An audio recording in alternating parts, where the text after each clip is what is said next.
जन्म और मृत्यु का पहिया, एक पहिया जन्म एक पहिया मृत्यु, ये चल रहा है सबके ऊपर, और ये जन्म मृत्यु सबको पीस रहा। कबीर दास जी बोले सब पिस रहे हैं, जन्म फिर मृत्यु फिर जन्म फिर मृत्यु, करोड़ों बार मैया आप लोग आ चुकी हो, करोड़ों बार, और मर चुकी हो, और मर चुके हैं हम भी इसमें सम्मिलित हैं, करोड़ों बार से भटक रहे हैं। वो तो अब जाकर के वृंदावन धाम प्राप्त हुआ, अब जाकर के ऐसी बुद्धि मिली। तो कबीरदास जी रो रहे हैं कि इस जन्म मृत्यु में सब पिस रहे हैं, जन्म मृत्यु सब मर रहे हैं, कैसे मुक्ति मिले प्रभु। तब कमाल बेटा बोल पड़ा, कबीरदास जी का बेटा कमाल, कमाल ने कहा पिताजी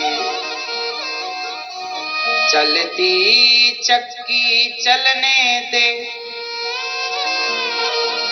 पिस पिस आटा होए, कीले कीले माही जो रहे, सो बाल न बांका होए। चक्की में कील होती है बीच में खूंटा, उस एक कील के पास जो दाना गिर जाता है वो बच जाता है पिसने से। उसी तरह इस संसार में जो उस एक परमात्मा की शरण में चला गया वो जन्म मृत्यु के चक्र में पिसने से बच जाएगा, वरना पिसते रहोगे। इसलिए कहता हूं कि शरण में रहो, भगवान के आश्रित रहो, हर पल भगवान से कहो कि हे नाथ मैं आपको कभी भूलूं नहीं। बोलो हे नाथ मैं आपको कभी भूलूं नहीं। हर समय भगवान को याद करते रहो। अब आप याद करते नहीं और चाहते मुक्ति है, तो वही मुक्ति चाहते हो तो जो मुक्ति दाता है उसे याद भी तो करो। आप लोगों को सब लोग याद रह जाते हैं,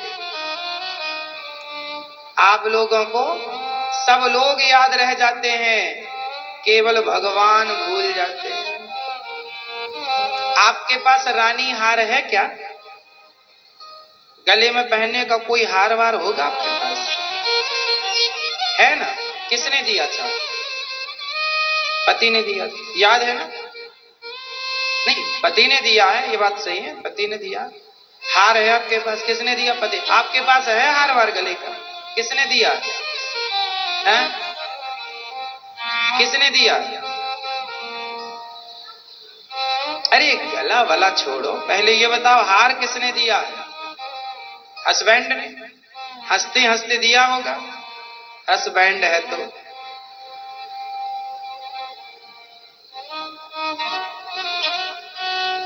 मैया आपको कोई अंगूठी देता है तो आपको ये याद रहता है कि अंगूठी किसने दी।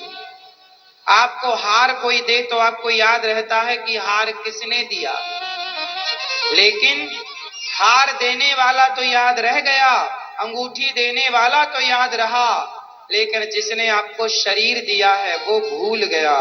ये बड़ी विडंबना है। इसलिए कहते रहो कि हे नाथ, बोलो हे नाथ मैं आपको कभी भूलूं नहीं।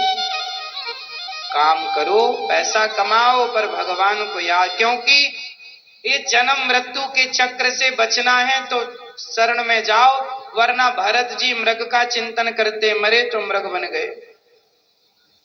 आप लोग भी मरने के टाइम थोड़ा सावधान रहना, और मरने के टाइम ना थोड़ा खुश रहना। खुशी किस बात की? अच्छा, मरने के समय खुश रहना चाहिए कि दुखी रहना चाहिए? खुश रह, किस बात की खुशी? जैसे आप लोग वृंदावन जब आए तो खुशी थी कि नहीं? अब वृंदावन जा रहे हैं, खुशी थी कि नहीं? जैसे वृंदावन आने की खुशी है, ऐसे भगवान के धाम जा रहे हो मरकर, तो वो भी तो खुशी खुशी जाओ, भगवान के पास चल रहे हैं। इसलिए मरना उत्सव हो, मृत्यु उत्सव होनी चाहिए।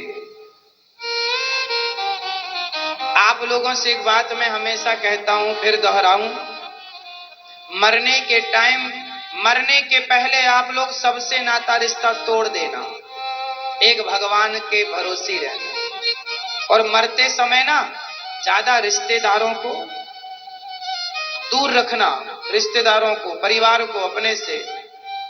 ये दुनिया वाले ना, इन्हें बस पता बस चल जाए कि आप मरने वाले हैं बस, तो लोग दौड़ दौड़ के आपके पास आएंगे और आपको हिला हिला के कहेंगे हमें पहचानो, हमें पहचानो, हमें।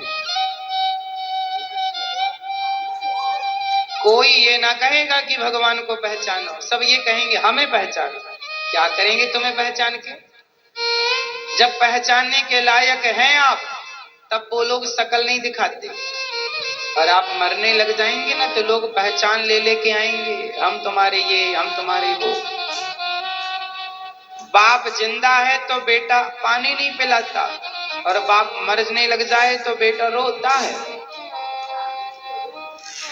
सास जिंदा है तो बहू रोटी नहीं खिलाती, और मर जाए सास, मरने लगे तो बहू रोती है। अब बताओ ये रोना सच्चा है कि झूठा है? जोर से। ये संसार ही झूठा है मेरी माँ,